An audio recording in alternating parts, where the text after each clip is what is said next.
बघा आता आपण सरी डोस कोणचा दिलेला आहे. आपण सिंगल सुपर फॉस्फेट हे 2 गोणे घेतलेले आहेत. बघा अशा प्रकारे वरनं टाकायचं आणि आपण डोबणार नाहीत, हे माती ॲड करणार आहे सरीत सगळं.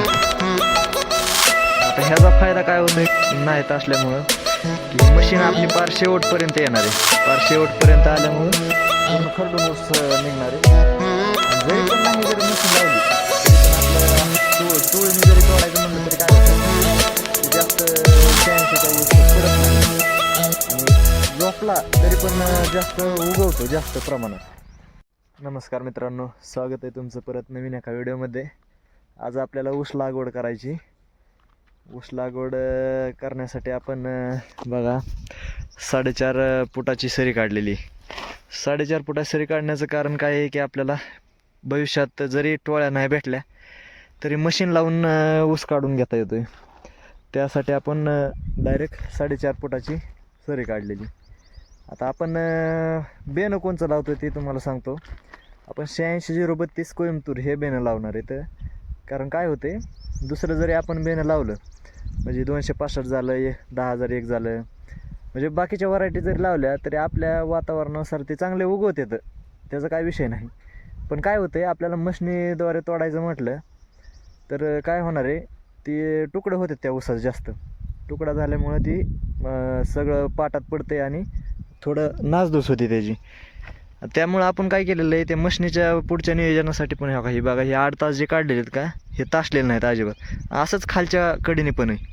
आता ह्याचा फायदा काय होतो नाहीत असल्यामुळं की ही मशीन आपली पार शेवटपर्यंत येणार आहे. पार शेवटपर्यंत आल्यामुळं पूर्ण खरडून ऊस निघणार आहे. आणि जरी पण नाही जर मशीन लावली तरी पण आपलं टोळीने जरी तोडायचं म्हणलं तरी काय होतं की जास्त 86चा ऊस पडत नाही आणि झोपला तरी पण जास्त उगवतो जास्त प्रमाणात.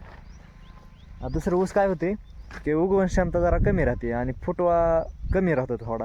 आता 86 तुम्हाला दाखवतो मी फुटल्यानंतर कसा ऊस फुटतोय कसा नाही, पूर्ण रिव्ह्यू देणार आहे मी त्याच्याविषयी. पूर्ण जेवढं 86ला मी तुम्हाला खत पाणी टाकणार आहे सगळं व्हिडिओच्या माध्यमातून तुम्हाला सांगणार आहे. आता आपण काय केलं आहे, आजच्या पुरतं बघा सरी डोस द्यायचा आपल्याला. त्या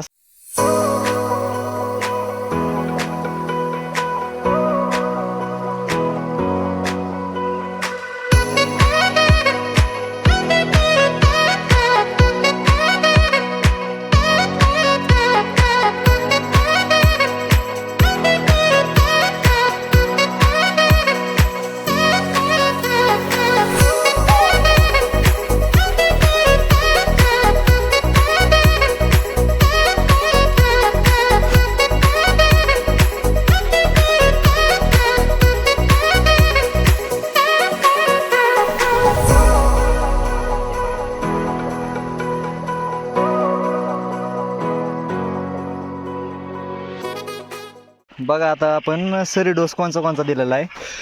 आपण सिंगल सुपर फॉस्फेट हे 2 गोणे घेतलेले आहेत आणि त्याच्यासोबतच आपण महाजिप्सम म्हणजे ह्याच्यात सल्फर 13% मध्ये राहते आणि कॅल्शियम युक्त राहते.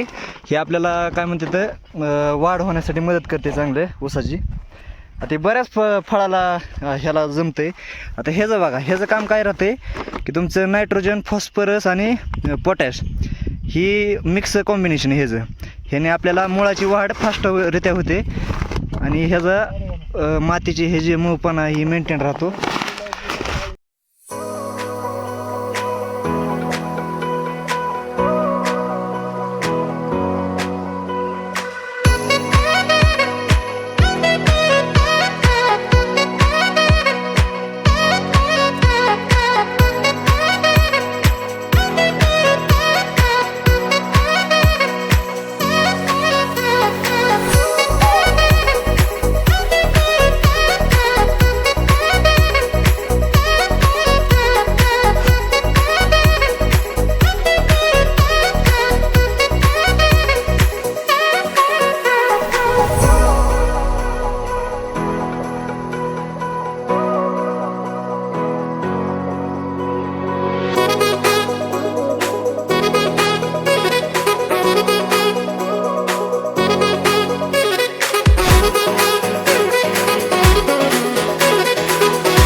आता आम्ही कालच बेनं तयार करून ठेवलं होतं, टायलीत ही सगळं भरून ठेवलेलं आहे गोण्याने.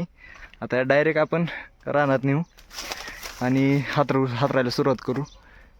भरून ठेवलेलं आहे कालच, का हिथूनच घेतलेलं आहे आणि ह्याच्यात भरून ठेवलेलं आहे. बघा अशा प्रकारे वरनं टाकायचं आणि आपण डोबणार नाहीत, हे माती ॲड करणार आहे सरीत सगळं.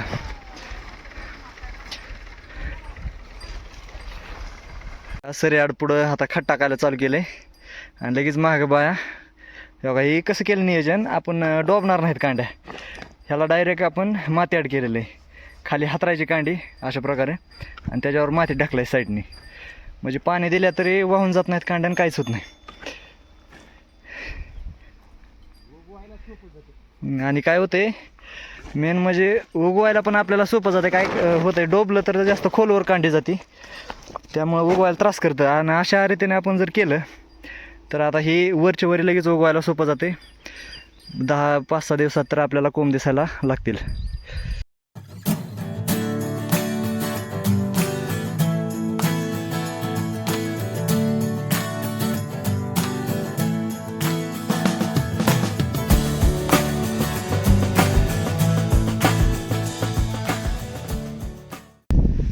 बघा आता निम्मा अर्धा ऊस झाला लागवड, लगेच मागं पाणी सोडले ऊसाला. भिजून घेतलं की 2-4 दिवसात त्याला मार्गाला लागतो लगेच. आता निम्मा अर्धा राहिला आहे, आणखीन निम्मा झाला आहे. जुनी परंपरा ही निभवत आपण पूजा वगैरे करून सोडले पाणी आताच. चला मित्रांनो, आता आपण भेटूया पुढच्या व्हिडिओमध्ये. तुम्हाला पुढची प्रोसेस नंतरच्या व्हिडिओमध्ये दाखवतो. चला, टेक केअर, बाय बाय.